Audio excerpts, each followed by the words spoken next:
Good morning, good morning, good morning. We are back for another episode of the Buckeye Roast here with my guy, Q Sleep Ski.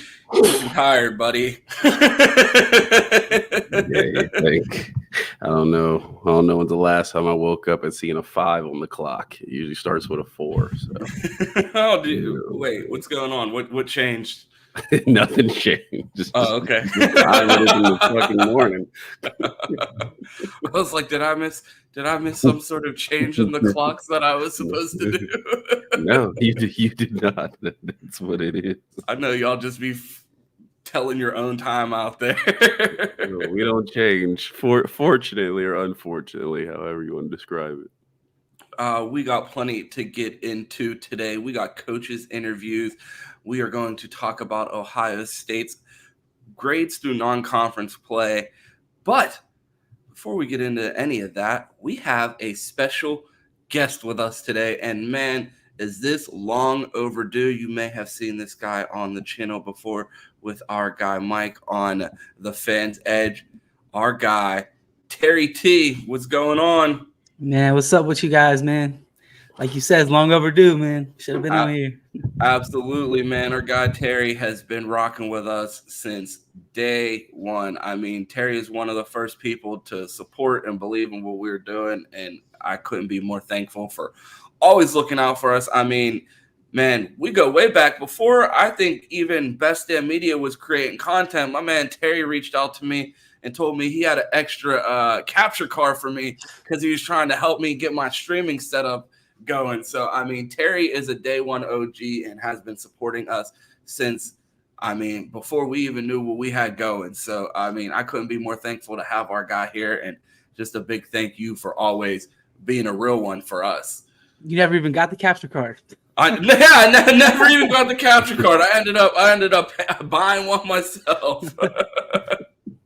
Well, I didn't get offered any capture card, but I will take $20. So we go from there. All is good. But plenty to get into, man. Appreciate you joining us, Terry Q. What do you got for us today on the schedule? I got plenty. There's a lot going on in college football. But before we do that, everybody who's in here, we got people in here early. Go ahead and like that video. Handle that for us. If you're on Twitter, go ahead and hit that like and retweet. And if you're in the community, do the same thing. That way other people see it and get somebody else in here, man. We in here early. Got you guys in here and love hanging out. Yeah, man. So let's hop into this pre-show a little bit, and we all got Terry here. So we're gonna talk some national stuff and get some opinions in here, like he does with Mike every Wednesday. All right, so let's do this. So the most watched games in Week 4. We will start with this. So I will announce the top 5. We'll go USC Michigan 1 at 6.3 million, Tennessee Oklahoma 2 at 6.27. Illinois at Nebraska 3 at 4.21. Marshall at Ohio State, which we know Ohio State carries the ratings at 3.96, and Baylor at Colorado at 3.6 million. Any of those pop out to you guys? Are you surprised some of those games are as high watched as they are? You said Baylor or Colorado finished it out. What was that number? 3.6 million. The prime effect, man. People talk about Colorado and what prime's doing out there, and it just being a circus. I mean, I know one person that likes the circus, and it's the president of that university. There's kids that are applying to Colorado right now just for the simple fact that they want to be a part of that, and I think that shows what prime can do for a program and what he's able to turn around, and they get the dub. So, I mean, they're doing more winning than Colorado did before Prime got there. And for all of the criticism, all of the hate, all of the naysayers, they're still out there doing it. They're still bringing money into the university, and then they're still going out there and putting dubs up. Facts. Terry, That's surprising. Yeah. I mean, honestly, the only outlier there really is the Ohio State game to me. Like, Colorado is going to bring viewership right now, like Ron was saying. But Ohio State being in that top 5 playing a team like Marshall, that's pretty cool. You know what I mean? Like, the rest of those are kind of like big time matchups, or like at least Power 5 versus Power 5 teams. So I don't know, man. When Ohio State plays, people watch. This is kind of how it always is. So. I say $4 billion against Marshall. You'll only imagine what it's going to be late in their season in some of those bigger time games. I think the one I'm probably most impressed with is Illinois and Nebraska at 4.2 million. You talk about the prime effect. What about the Dylan Raiola effect? Obviously, there are some fireworks. We know Illinois to be a good, solid team. I don't know if the nation quite knows that yet. They see them win a game here and there and be like, oh, they might be all right, but 4.2 million in Lincoln, Nebraska. It's been since the 90s? So they're probably rating that and not playing one of the best teams in the nation. So definitely shout out to them. So I will move forward to this weekend. Wait, one quick note. Looking at that list, I mean, you look at the top 5 games in viewership. There's only one SEC team representative in those 5 games. Again, talks about. You look at the Big Ten TV deal, I mean, the numbers speak for itself, not only the money, but the viewership. I mean, people forget that we do play football up here in the North. And these numbers are reminding you there's a reason why the Big Ten deal is more valuable than the SEC deal. Yeah, I will scope this down since you brought that up. Tennessee and Oklahoma was the only SEC game in that top 5. But if you get to the, I guess, more the bottom 5 of that list, UCLA, LSU was at 6 with another Big Ten SEC game. Florida, Mississippi at 7. Utah, Oklahoma State at 8. Arkansas, Auburn. Oh, good Lord. Arkansas at Auburn at 9. NC State, Clemson at 10. So SEC was more of the bottom half of the list, and they're getting some viewership. But you're right. You know, that Big Ten money definitely does pay, and the viewership backs that up. So and the Big Ten's up right now, man. Yeah, Big Ten's on the come up. We got a lot of up and coming teams in the Big Ten that are within the next few years could really be a problem. So, and if Notre Dame stop losing to non-Power 5 schools and stop BSing, we could get this $100 million a year deal, man. With the Woody could be state of the art. Notre Dame holding us back. Where's our guy to usually be in the chat? We need to get back in here and get on Notre Dame's ass. So we will do that. So talking national, Terry, I want to hear from you first on that. We got a lot of big games this weekend slate, which I'm sure you and Mike will look at, but I'll go ahead and run down this list and you let me know what pops out to you initially. So obviously at the top, Georgia at number 2, Georgia, number 4, Alabama, Illinois at Penn State, which I think is an interesting one.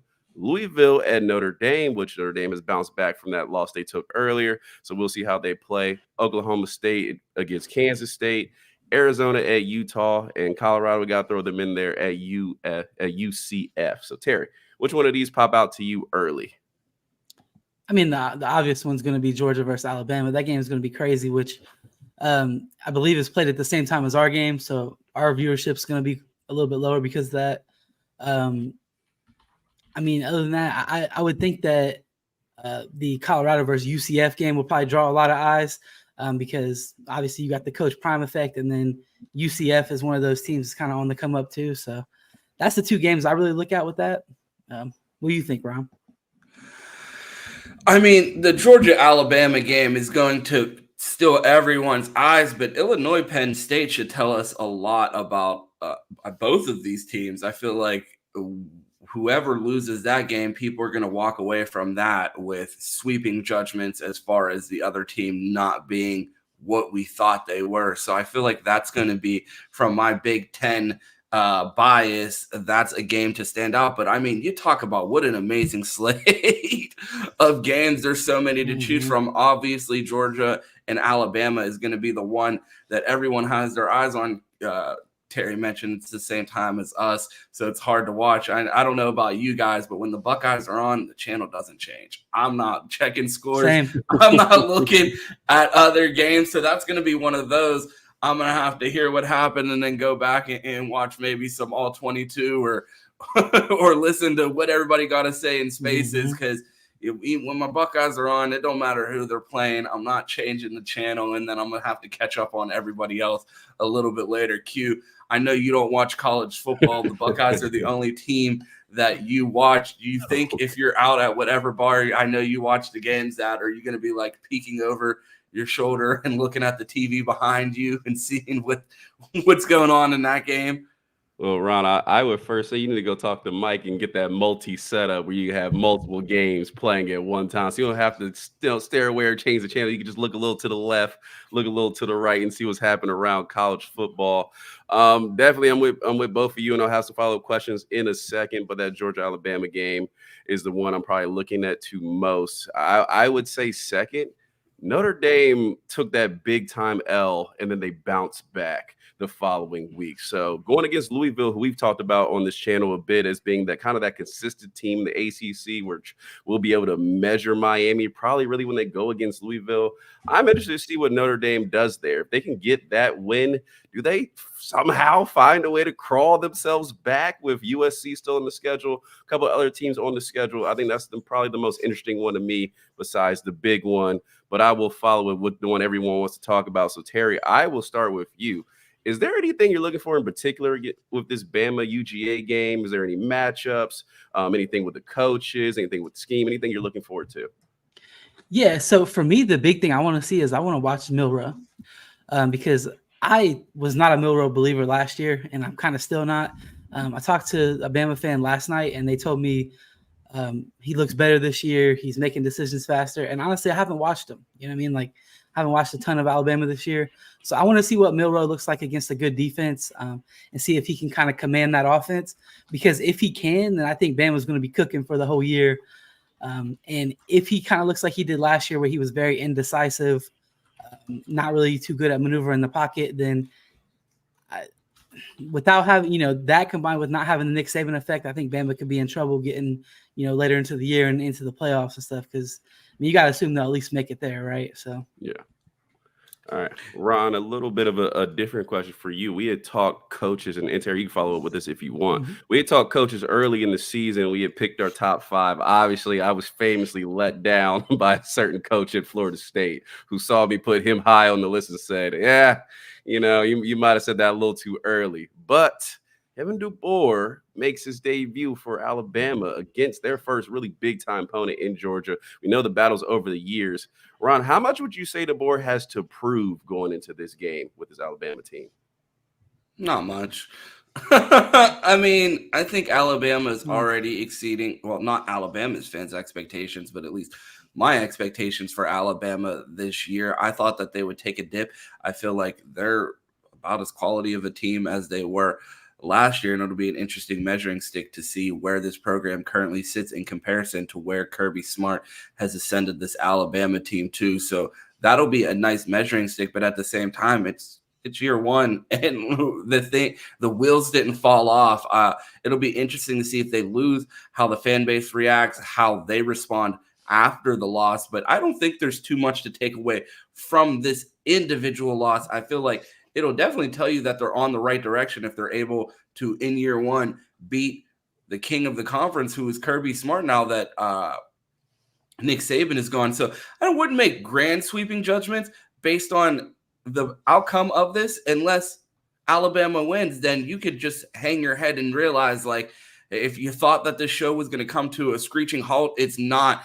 And if anything, it may just continue to go on. So I'm interested to see where they are at as far as a measuring stick to, are they on par with Bama? Are they behind? Are they ascending already? So it'll definitely be a good measuring stick, but I don't think it'll make any lasting judgments based on the outcome when it comes to Kalen DeBoer, because even if he does go out there and lose, the only thing that I would really be worried about is a blowout loss where they don't look like they belong on the field. And I don't think that's even in the cards as a possible outcome for this Alabama team. I mean, I still turn on those games and see them hitting harder than I do in most college football games that I see putting on. I see a different level of athletes still when I turn on those games. And that was some of the stuff that people worried about with the board taking over. Are you still going to get the same level of talent? Is it still going to be the juggernaut that was with Nick Saban? And I mean, a lot of these guys committed to Nick Saban, so it is a Nick Saban looking squad. I don't know if you guys hear that. I'm going through a fucking insane storm right now that, like, my house is shaking from the thunder. I'm not sure if it's coming through the microphone, but yeah, I think it'll be a fun measuring stick, but I don't think it's going to be a sweeping indictment of DeBoer if he doesn't win. So I'm excited to see how his program stacks up against Georgia now that he is the man in charge. Hey Ron, let me push back on that just a little bit. From a Bama fan perspective, I think this game is huge, and the reason for that, even when Georgia won 2 national championships, I feel like Alabama fans kind of inside still felt like they were the standard for the SEC, because at that point, I think Kirby Smart had only beat Nick Saban one time, and that was the one time without JMO and what was it, Mechie, all them guys. I think that Bama fans are definitely looking forward to this game, and they're saying like we need to show that we're still at the top of the SEC. And if DeBoer were to lose to Kirby Smart, I think that would kind of be demoralizing for them, because Bama fans did not feel like Kirby Smart could actually beat Nick Saban on a consistent basis. I mean, you even look at last year, Alabama knocked Georgia out from making the playoffs, and Georgia was probably a better team than Alabama last year. Agreed, and I do think that Alabama fans will have that unrealistic response if they lose, but I don't think that anybody in the administration or anyone outside of Alabama fandom would agree with their assessment or overreaction just for the fact of, if you didn't hire Kalen DeBoer, do you think there's anyone out there not named Kalen DeBoer that gives you a better chance to beat Kirby Smart that's not named maybe Ryan Day? I mean, what other coaches, even if you had the ability to, if I say you got a blank slate and you can hire any coach in college football to be Kirby Smart, that's not Kirby Smart, who are you hiring? You know what I mean? I think Kalen DeBoer is about as good of a pick as you can get. I mean, Q might pick Mike Norvell, and that's why he's not an athletic director, and he's waking up at 5 a.m. to do a show with me, because he would have hired Mike Norvell instead of Kalen DeBoer, and we know how that would have went. So while I agree that I think Alabama fans are not going to be happy with a loss, any realistic fan will tell you that, I mean, who else were you getting? That's a pretty crazy standard if you're looking at a checklist for a job that you're applying for, and it says has to be Kirby Smart. I think a lot of people are like, "Fuck it, I'm not even applying." I will say, if I did make that hire, I would have been doing the show anyway, because I would have been fired already. So it would have been a very quick stint. But I will side on the side of Terry a little bit. I'll sprinkle a little bit more of this so-called pressure on Alabama this weekend. We talked about Kalen DeBoer. I think both you and me had him second to Kirby Smart in our top 5 list of coaches, if I remember, Ron. I think we both had him probably 2 and Ryan Day 3. I think, like, as much as we talked about Dan Lanning going against Ohio State early in the season and how that could really change the tide and trajectory of the Big Ten as it goes. If you get that win, you're off and running. Your train is flying through. I think for Kalen DeBoer, this is a chance to really make a statement here as far as the SEC goes. Everybody saw Georgia's rise to dominance, and they said, oh, well, Nick Saban, they put him out. They made him retire. Now it's going to be their train rolling forward. Kirby Smart's not an old coach. He's going to be there for a while. If Caleb DeBoer finds a way to get this win this weekend and somehow cements that Alabama has never really relinquished the top to Georgia and can stay on top, and he can go in and get wins against a team that we all think is probably the better team and the better roster, I think this is big on the trajectory as far as recruiting, as far as the SEC momentum. I think if he can take this win, this completely changes the landscape of college football for the following season with the momentum they'll have. Just based off this, they're like, in their first season, if he's going to win this one, and this is all projection, well, shoot, if he's going to win this one, wait till his program really gets in here and they don't lose 50 guys over the offseason going to different schools and these guys stay and buy in. He may be the one running the SEC from here on out. So I think heard it here first. Q said if Alabama wins, Caleb Downs is going back. He's going back. It's over. That's maybe a little bit overreaction, but you see the vision I'm painting as to where this can really go if he manages to get this victory. So, yeah, I have eyes glued this weekend to see what they do. And now the one thing that I would like to caution people on both sides of this matchup this week is don't celebrate too early. You could see this team not again, but 2 more times with the way these conference championships are set up, with the way that the 12-team playoff. If you win this game, don't get out here shaking ass and being all loud if you think the season is over just because you won in September. You could see this team twice. So that's the one word of advice that I would give for any fan watching this game who is wondering if they should fucking show their ass if they win and start talking crazy to the other fan base, because you may see them again. And we've seen how rematches have gone between these two teams before. I wouldn't get ahead of myself and start celebrating after a September victory, but I do think it would be a good measuring stick. And while I do agree that it could kickstart some momentum as far as Kalen DeBoer continuing this takeover at Alabama and legitimizing them and him as a coach, I think he's going to have to get through the season as far as making it through the SEC championship and or playoffs without losing to Georgia before people crown Kalen DeBoer the new king of the conference. Hey, all I'm waiting for is Ohio State to go ahead and run those 3 back against Michigan, beat them rivalry week, the Big Ten championship, and then the national, and we can just go ahead and wash away the last 3 years. So fingers crossed that also happens as well. You know, can you guys hear me good? I'm sorry, I had to hop out. Yeah, you're good. Oh, no worries, you're good. All right, cool. You know, as bad as I want Michigan to suck this year, it would be hilarious if Ryan Day beat them twice this year. Go ahead and run these back and get a natty. Be like it never happened. Exactly. Got to get caught up on some of those L's. Before the last 3 years, people were talking about Ohio State potentially, correcting and overtaking the all-time record. And fuck, those last 3 losses have me meeting with my doctor like, hey, how long you think I got?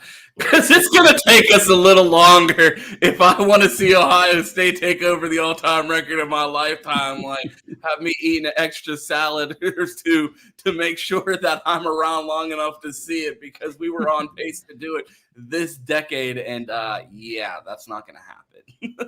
Yeah. Well, check in with that. I think this is a good time to go ahead and stop and put a little quick ad break for me, everybody. If you are on Twitter, again, hit that like, retweet on that. And if you're in the community, make sure you do that. Terry, my guy, since we're here in the middle, let people know where they can find you on a daily and weekly basis.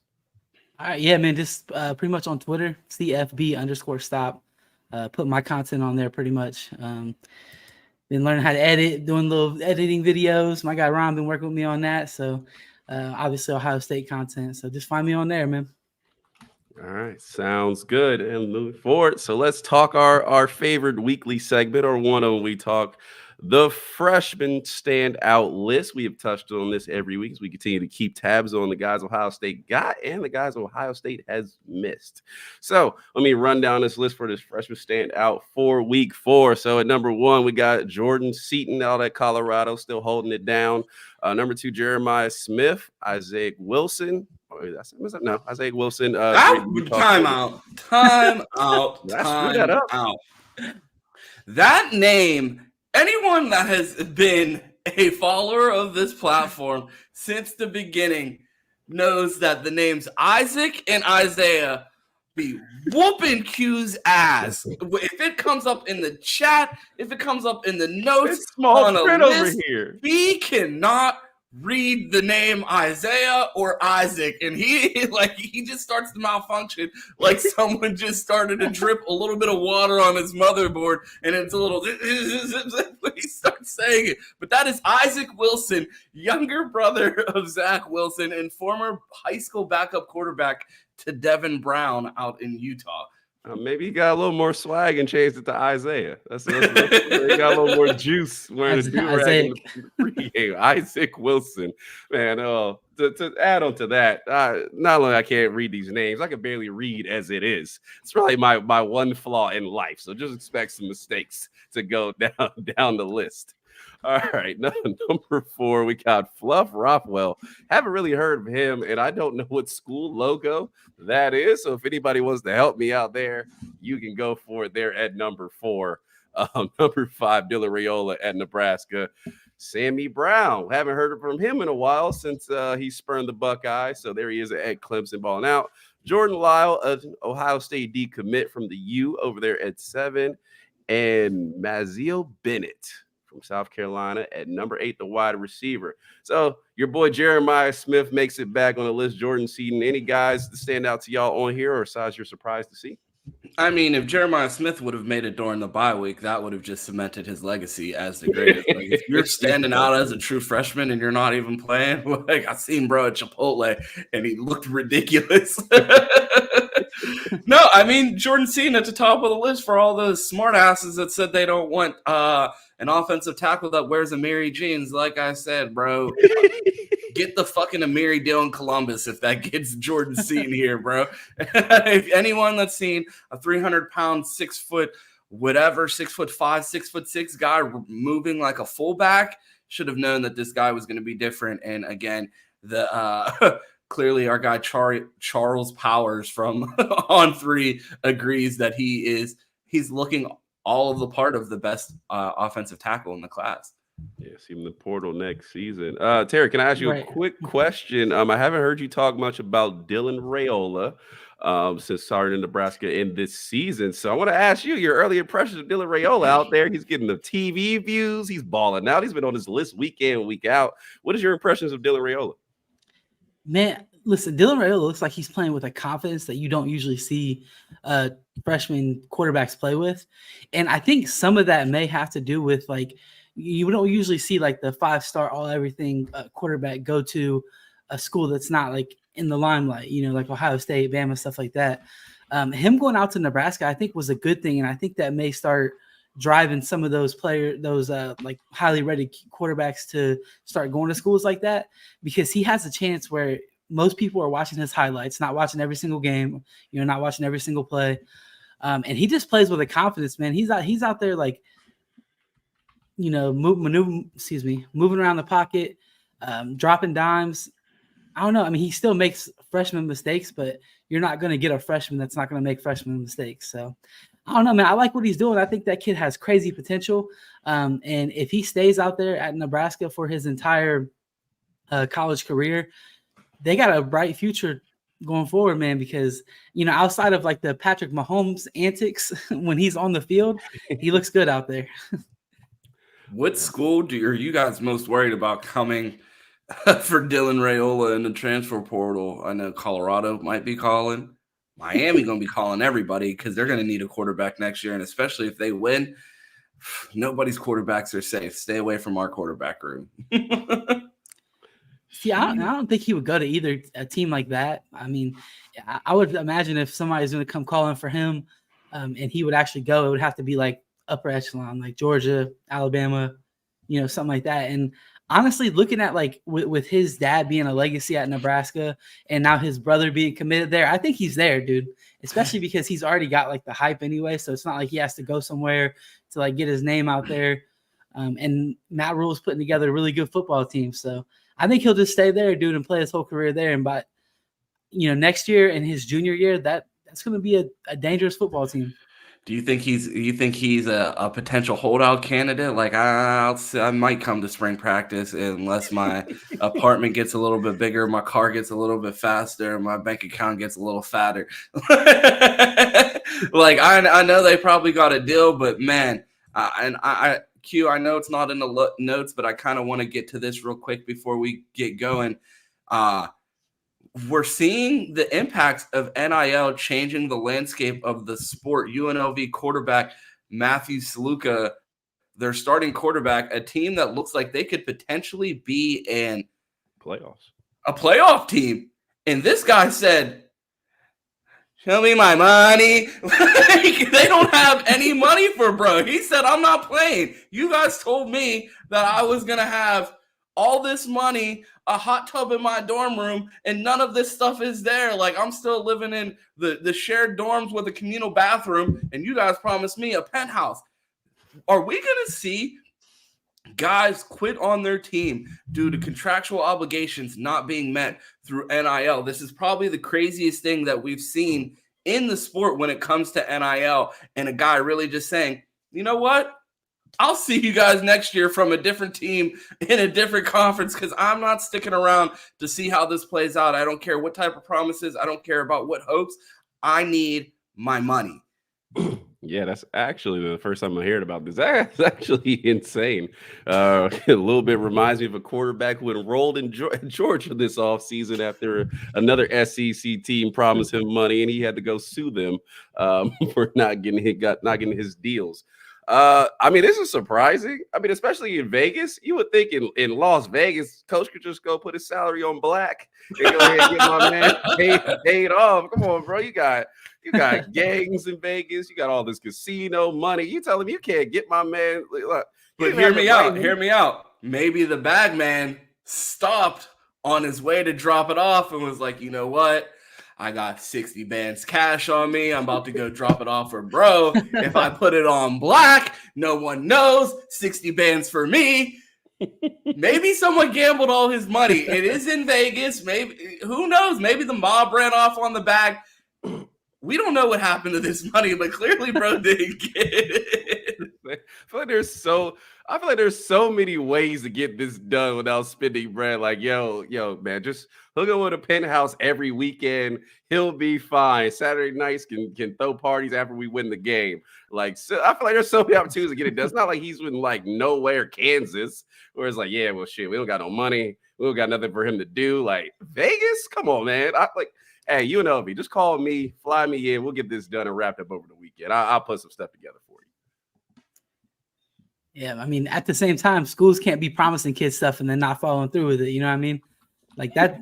I mean, if you're a kid and like the kid you mentioned from Florida that's at Georgia now, if a school is gonna even verbally say like, "Look, this is what we're gonna do," I mean, as a kid, you hold them accountable to that. And if they're not, then get up out of there because somebody else is going to give you something. At least it may not be as much, but it's going to be something. Yeah, I was a little surprised too with college football and team culture, dude. Just nah, I don't care how much we grind the off season. Catch you next season, buddy. I'm up out of here. But yeah, that's my reaction. That I am kind of surprised it's actually happening. I'm taking a look at the clock and I'm taking a look at the show notes. We got a ton more to talk about. I think we are going to push interview talk until tomorrow because I want to talk some Buckeyes with our guy Terry. And man, we have played four games. Three games. It's 8 a.m. Your boy is losing it. I'm like, nice. It's week 5. We've played. Taking my shoes off and start counting. But no, we've played 3 games so far, Terry. The Buckeyes have looked like world beaters. They looked a bit flawed in their most recent game against Marshall, giving up 14 points in the first half. I will throw it to you. Let me know what position group that you want to talk about because I want to talk about the Buckeyes as a whole and grade them in non-conference play. A lot of unknowns coming into the season, a lot of known commodities coming back. What are your thoughts and takeaways from this team through non-conference play? The Buckeyes get through unscathed. Don't give us much of a worry. Really, the Buckeye fans have had plenty to complain about for the last 3 years, and I feel like everyone's kind of sitting on their hands right now. Scared to critique, not necessarily scared to critique, but not a ton to critique. So everybody's a bit lost because we've had so much to complain about these past few years. Buckeyes are back in the driver's seat as far as their destiny, and they feel comfortable with their team. How would you grade their performance as a whole through non-conference play, and what position do you want to get started with as far as evaluating this team? Okay, I'll tell you. So overall, as a grade, I'm going to give them like an A-. The minus just comes from a little bit of the hiccups in the last game. And in terms of what unit, I want to start with the offensive line, Ron, because I think that's the unit that probably got the most scrutiny out of any unit on the Ohio State team. And I mean, if you were ranking the units right now, they may be like a top 3, top 4 unit on the team right now. At least in my opinion. So no, I'm trying to do the math over here, and I'm looking, and I'm like, hey, he got a point. I mean, listen, what Chip Kelly brought to this team is, I watched your guys' show the entire offseason. Everyone talked about what Chip Kelly can bring to this team offensively, what his scheme can bring to this run game. And honestly, I think that was really the biggest problem with the offensive line. All last year, we were saying, These guys are not just getting beaten one-on-ones. They look confused, or they're, in bad situations, whatever. But with Chip Kelly's new run scheme, this O-line is cooking, man. They're cooking. They got guys moving all over the place. The defense is confused. And another thing I want to talk about is the addition of Seth McLaughlin. That kid is a beast, dude. And when I watched his film from last year, everybody was talking about his bad snaps and all that stuff. But what I noticed is that he just is a dog when he's out there blocking someone. So, I don't want to bounce us too far around. I want to get some of your guys' opinions too. But Seth McLaughlin, definitely one of the biggest pickups in the portal that we got. And that's tough saying that when you get Caleb Downs, Quinshon Judkins, and Will Howard, who is balling right now too. So give me your guys' thoughts on the offensive line. So when we got Seth McLaughlin, I reached out to our guy from Twitter Spaces, Ben McCory. I'm like, you've seen him. He's like, I was like, give me a real assessment of this. No troll shit. Like, you know what I mean? Just let me know your thoughts on this guy as a player. He's like, he's going to be an improvement for y'all. He's like, as long as those snaps aren't bad, he's a decent offensive lineman, but those snaps are killer. And even during the spring, I was at an open practice, saw some bad snaps. You heard a little bit about it during the spring. Haven't seen it. Haven't seen any issues. There was a few in the last game that were bad snaps, but I mean, as long as they get to the quarterback and don't ruin the play, that's what exactly. Like, I haven't seen any of them rolled back to him. I haven't seen any completely over his head. And we got a little bit of an athlete back there, a quarterback. Yeah, I mean, he's no Jalen Milroe, but I mean, he can make a snag or two. So I've been very happy with the performance. I see our guy Mike in the chat, so I want to take a second to let you guys know a packed schedule of content today. Not only is our guy Terry joining us today, you can catch him and Mike tonight at 7:30 for the Fans Edge. You can also catch me and Chris Drew in the Bleacher Report app today at 5 p.m. A ton of content coming out from us today, so make sure that you tune in and check out Terry and Mike tonight at 7:30 if you like what you're seeing today. But Q, your thoughts on the offensive line and the addition of Seth McLaughlin? Yeah, I mean, I think Chip Kelly has been very important. Obviously, we crucified Justin Fry over the offseason, and I said, well, mostly just going to depend on what he can do on the field, and as long as it's not a catastrophe, he'll be fine, and has not been a catastrophe. Thank God there's a lot less stretch, and it seems like we're getting a man on a man and just moving bodies. I mean, you tell it in the offseason, they made it sound like Seth McLaughlin. We talking about football or a Diddy party? But for this one, we'll call it a hat on a hat. You know my hat stays on. We've got it moving. Telling the offseason sound like Seth McLaughlin's going to be snapping to the other team the way they crucified his snap. I think he's been just fine. So, yeah, I'm very happy with the offensive line, and I'm with you too. I'll probably rank it as one of the top units performing, and one of the biggest surprises, maybe the top two surprises of the offseason going so far in the non-conference. Sweet. Another position group that I wanted to get your thoughts on, a lot of unknown was surrounding the quarterback play coming into the season as far as Will Howard taking over. A lot of was made about the quarterback battle and what to expect from the quarterback. I want to ask you, Terry, through 3 games, was Will better or worse than expected coming into Ohio State for the expectations that you set for him? Man, that's such a tough question because I want to hop on the Will Howard train, and I am on the Will Howard train. Don't get me wrong, because I was very critical of kind of bringing him here and if he was going to take over as the starting quarterback. I do need to see him be able to throw the ball downfield with some accuracy. I would say overall so far he's been better than what I expected, and I think a lot of that comes with the fact that he's just very, very elite at a couple of things that are really important in Chip Kelly's offense. So when you're looking at, he's very elite at maneuvering the pocket. So if we give up some pressure, it's not the end of the world. And then also he's very, very elite at reading like RPOs and stuff like that and getting the ball to the right person, which again is a huge, makes a huge impact in Chip Kelly's offense. I'm curious to see what it looks like when a team is able to maybe stifle that run game and also maybe, stop some of those RPOs that we're doing. maybe it won't happen, and maybe we'll just run through everybody. I mean, that would be best case scenario. But I'm curious to see what happens when he has to throw the ball downfield. But to answer the question overall, Will Howard has absolutely exceeded my expectations so far. And, we'll see if he does that for the rest of the year, because now my expectations are higher than they were before the year. Q?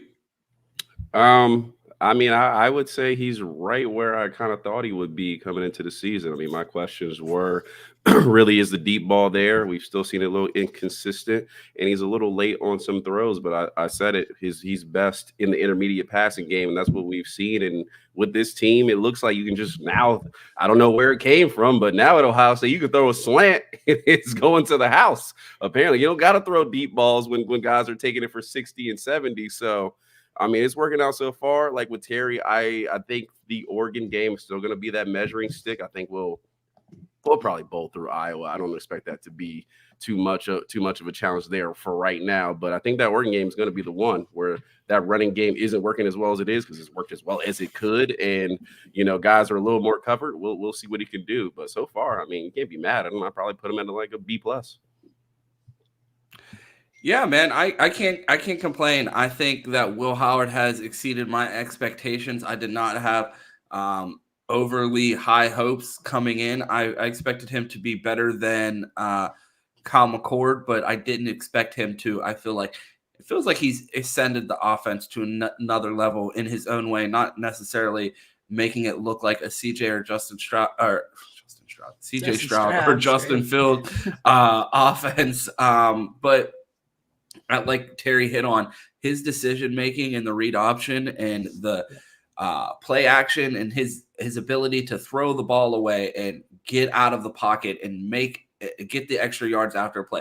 All of those things exceeded my expectations. I thought he'd be able to do a little bit. I thought he would avoid the intentional groundings, but it feels like Will has the talent and capability to not just not mess up, but also make a play when needed. And he hasn't been asked to. And I can't wait to see the phrase that I keep hearing a lot with Will Howard is gamer. When the lights are on, this guy really shows up. And I'm interested to see when it comes time for him to really make a play for Ohio State, how he does that, because we have seen the deficiencies in the deep pass. But I feel like if teams start to try to force Will to throw the ball deep, Chip will have an answer for that, whether that's getting Will outside the pocket and having him use his legs, whether that's getting the quick game going, all of these things. So I'm interested to see, is Will able to play within the scheme and also use his talents to elevate this team when necessary. And I think we're going to get the first chance to see that here as Big Ten play gets started. I mean, we still have tons of things on the notes here, but it is 8:58.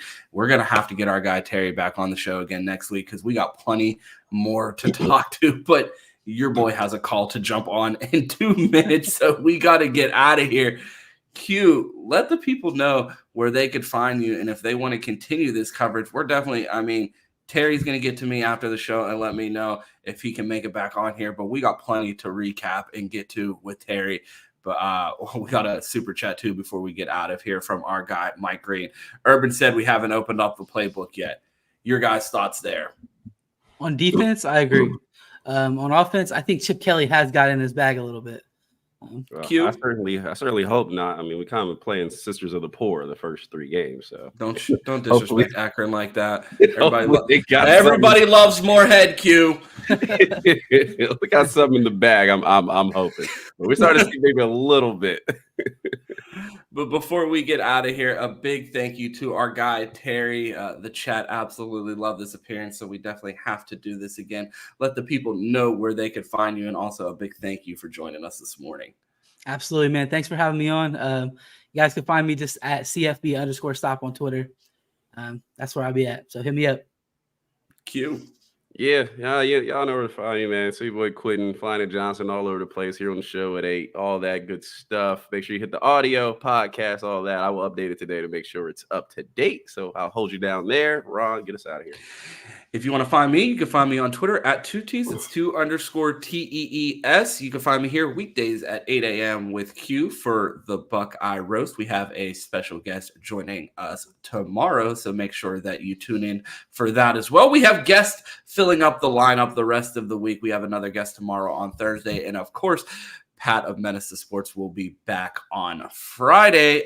Chris Drew and I will be live in the Bleacher Report app today at 5 p.m. previewing the Michigan State game. Hopefully by then I will remember how many games Ohio State has played. Maybe so, maybe not. Got a busy day ahead at work, so I will probably be scrambling all day, but we appreciate everyone getting their morning started with us. And again, a big thank you to our guy, Terry, for joining us. And you guys know how this ends. It's Go Bucks and OH. Oh.